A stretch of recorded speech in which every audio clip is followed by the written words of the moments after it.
Good evening. It is 7 p.m. Wednesday, January 3rd, 2018. This is a hearing of the Town of Speedway Board of Zoning Appeals. I am Mike Simonson, Chairman of the Board. Other board members in attendance tonight are Mike Allen, our Vice Chairman, Tyler Carmichael, our Secretary, and Janet Fullen, a member of the Board. Also in attendance is Michelle Leidy, our Recording Secretary. And representing the Indianapolis Board of Metropolitan Development is Ms. Kathleen Black. Have all who wish to speak been sworn in? They have. Thank you. Would all please mute or turn off any cell phones at this time? Please rise and join me in the Pledge of Allegiance. I pledge allegiance to the flag of the United States of America and to the republic for which it stands, one nation, under God, indivisible, with liberty and justice for all.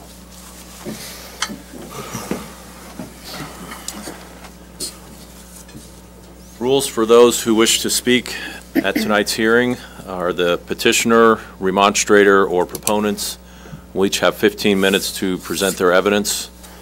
We will then hear from Ms. Blackham with DMD. After that, there will be a 5-minute rebuttal period for the remonstrators or proponents and the petitioner. Our first order of business tonight, since this is our first hearing of the year, is to nominate and establish our board positions. I would make a motion to retain our current positions as they are. I'll second that motion. I have a motion and a second. Is there any discussion? Seeing none. All in favor of retaining the current positions on the board, say aye. Aye. Those opposed? Motion carries 4-0.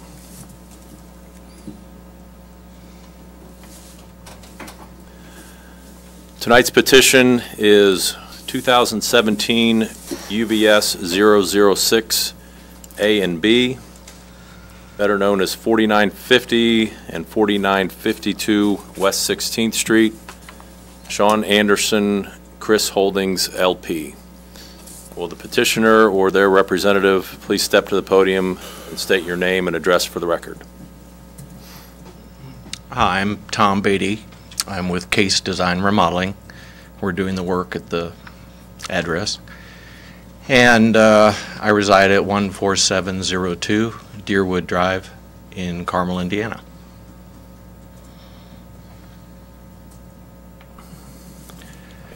And I'm new to this, so okay. I'll just kind of, as the contractor, we were contacted from an out-of-state firm. It's a real estate development firm out of Austin, Texas, and they're big race fans and come all the time, and they wanted to purchase a property by the track to entertain their friends and clients for track events.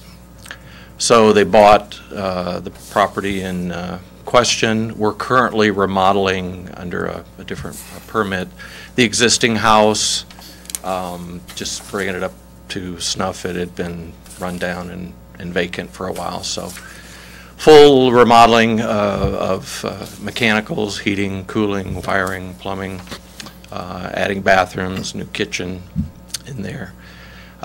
It'll be a 3-bedroom, 2-bath with a finished basement when we're done with that part. The garage part of the project is why we're here, and they didn't feel 3 bedrooms was enough for them. They said, what if we could turn the garage, which we won't use, into a carriage house / guest room type of a thing. And so that's what we were, as contractors, designed to do. And then upon submitting for permits and such, we were told that we would need a variance for that. So that's what we're trying to follow through and do. So by being here, I was hoping I could answer any questions that anybody might have about it. Basically, for any that haven't seen the plans or anything, it's an existing 2-car garage that we're planning on leaving the footprint the way it is.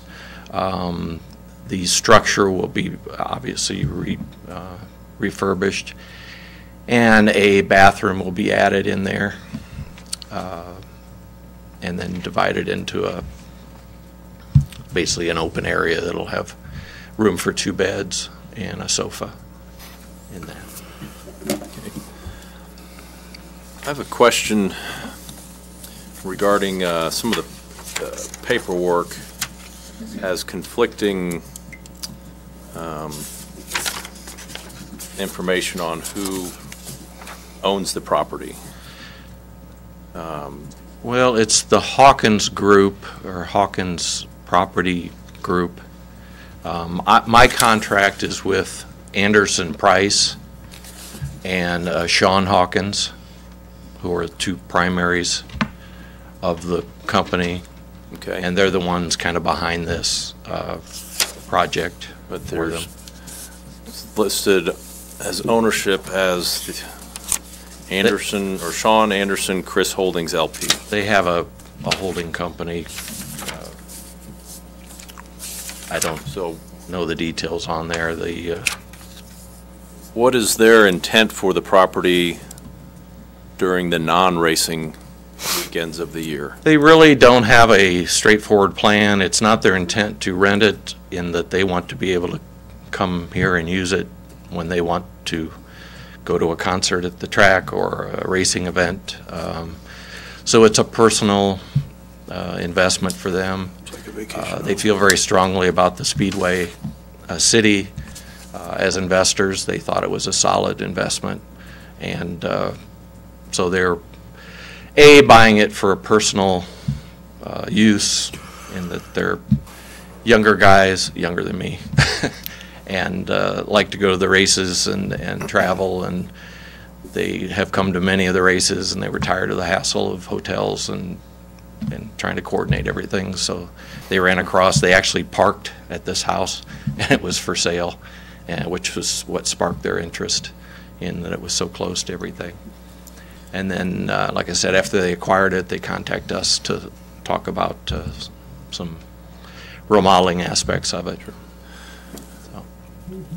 I know you probably can't speak for them in regard to this, but do you think they would be interested or willing to accept a condition that the property not be used for an Airbnb type of facility during the non-racing parts of the year, so that we're not opening this neighborhood up to a somewhat transient type of use? Sure. I can't speak for them. I don't know what their intent was. My dealings with them is more of, they've spent a lot of money on the property. To date, our contract is close to $200,000 for the renovation. Mm-hmm. That would include the carriage house or guest house. Sure. So my conversation with him so far has been more about their enjoyment, use of the project for his friends and their clientele, and a strong belief that Speedway is an up-and-coming area, and they felt like it was a good investment along with that. Okay. Any other questions for the? Where do your clients, where do they reside again? They're in Austin? They live in Austin, Texas, or I think right outside there. Okay. Any other questions? I have none. None at this time. Thank you, Mr. Beatty. All right, I'll be here. Okay.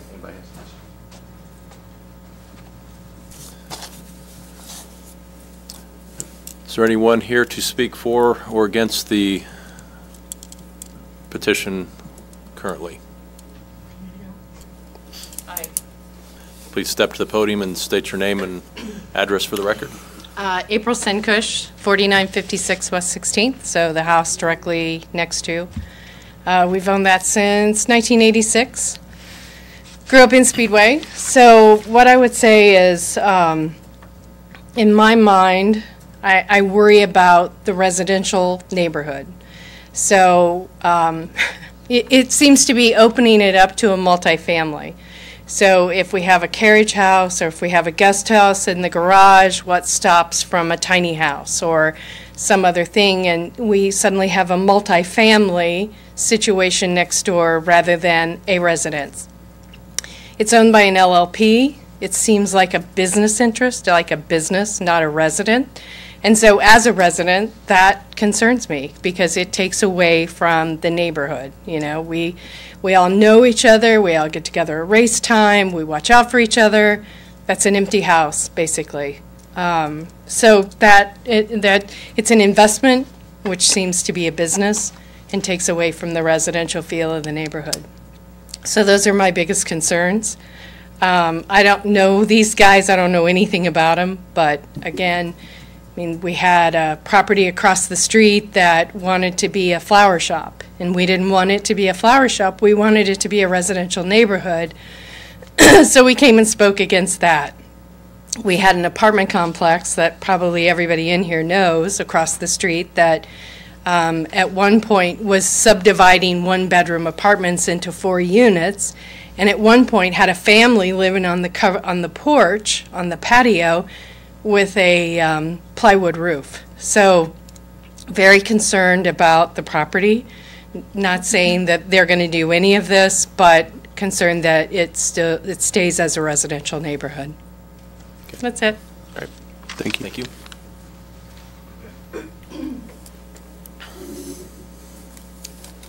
Anyone else here to speak for or against? Yeah, my name is David Smith, and 4956 West 16th Street. I guess I'd just make a statement because I think the statement was made that it was a vacant house that was in need of repair. There's always been somebody that's lived there until, you know, basically recently there were some domestic issues that came about, and that's why they were selling the property, but the property's always been taken care of. Somebody's always lived in it. I understand it was dated and probably in need of remodel. But, you know, how many houses in Speedway are dated and need remodeling on the interior, you know? So I guess that's my, you know, because I'm concerned about as far as a business enterprise. When you're doing a carriage house, you eliminate the garage. Are they using that, or would they use that for somebody to move into that full time, and then they're going to manage a B&B that's in the regular, you know, part of the house? I think according to the plans they had where they were not going to put a stove in there or you know, major appliances in the garage to where they couldn't do that. So I don't know if that's a right or stipulations that you can also put on that. But to me it looks like a business enterprise, you know. So you're saying, well, it's a vacant, there's not that many races that go on, not that many events in Indianapolis that go on. And I think there's some other plans. I just wish somebody would be more straightforward of what their plans are. To say that you're going to spend that kind of money and not have a plan until somebody comes forward and says, okay, this is exactly what our plan is, you know. So they're either not straightforward or honest, or they just don't have a lot of sense and have a lot of money. So, thank you. Well, thank you.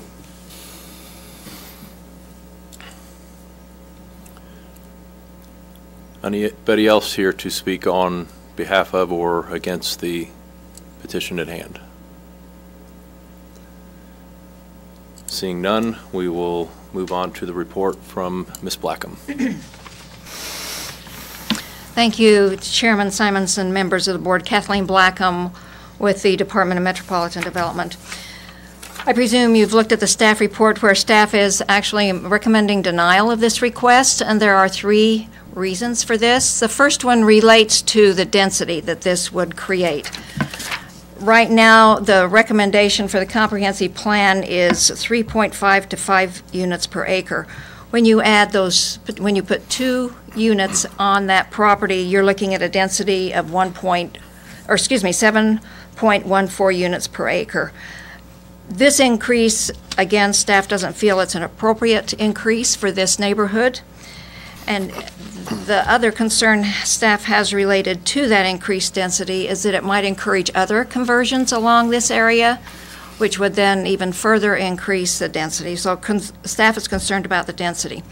Staff is also concerned about there are 2 in the new ordinance, there are 2 requirements that are being requested here, well, 2 requests here. One is related to the requirement that visibility has to be from a right-of-way, and the purpose for that is in the event that there's an emergency, those vehicles and the personnel need to be able to see the entrance to that, and it's not clear from the drawings that in fact you can see the entrance from the right-of-way, which would be, again, 16th Street.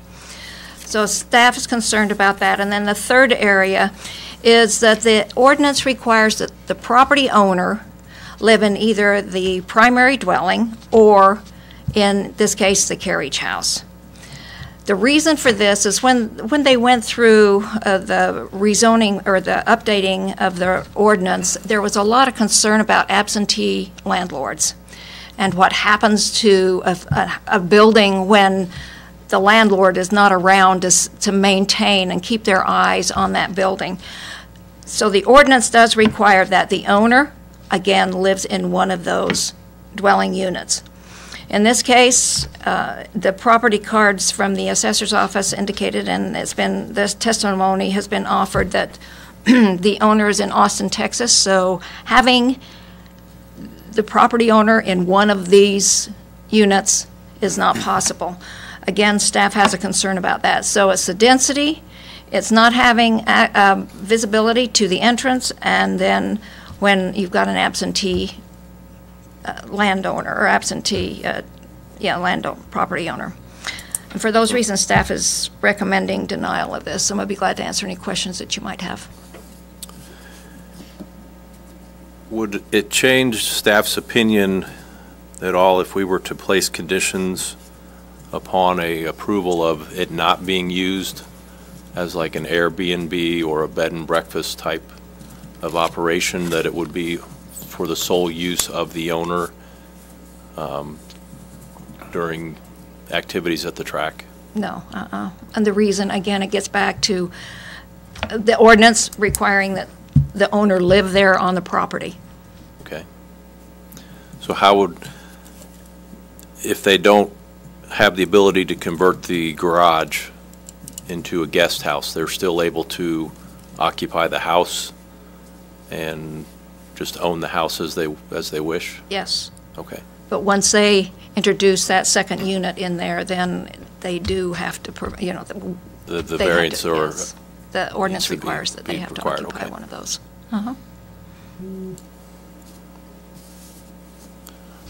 questions for No. Ms. Blackham? No. Thank you. Is there any rebuttal for the petition?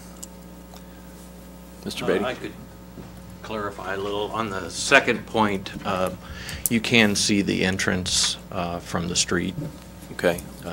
It's the same as where the garage door was before, so it's a That will be there. great shot. That's the only thing that I could address. Could you speak to any of the concerns that the residents raised in regards to the concern for this being a business, being... Well, all I know is from a contractor's, have it as a, I guess I'm supposed to face this way. Dealing with them, there have been real straight shooters. They are a very wealthy consortium from Texas. This is not a business for them. They're not going to make any money on this per se. They hope not to lose any money in the long term, but they're buying this for their own enjoyment. Sure. Is basically what I've been told by the owners on there, and for entertaining their guests and coming to the race. Okay, thank Okay. you. I think at this time, I'm inclined to potentially continue this variance till next month and provide a list of questions that you are unable to answer, being a spokesperson for the owner, Sure. that we could submit to them and get their response back regarding several issues before we make a decision on the property. We could do that. Because there seems to be a lot of gray area or unknowns that can't be answered this evening. And Sure. if we can get that clarified, I think it would be to the best outcome of this petition. Okay. Anything else for me? That's all I have. Any other questions? Do we need to vote on a continuance? We just need to make a motion. Just make a motion. I would make a motion that we continue UVS 2000, is it 18? 17. 2017 UVS 006 to the February meeting. I have a motion. Do I have a second? I'll second that. All in favor, say aye. Aye. Those opposed? Motion carries 4-0. I need to take a step back. I forgot to approve the minutes from our last hearing. Has everyone had a chance to review the minutes from our previous meeting? Yes. Are there any corrections or changes? No. Noted. Seeing none, we'll accept the minutes as presented.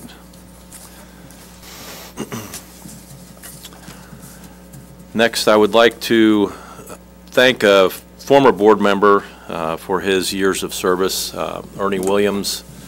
His years on the Board of Zoning Appeals ended at the end of 2017, and I would just like to acknowledge his many years on this board. His knowledge to this board was very grateful, and it's going to be a great loss to us that he's no longer with us, and I wish him the best in the future. So, is there any other business to come before our board? Seeing none, we are adjourned at 7:20.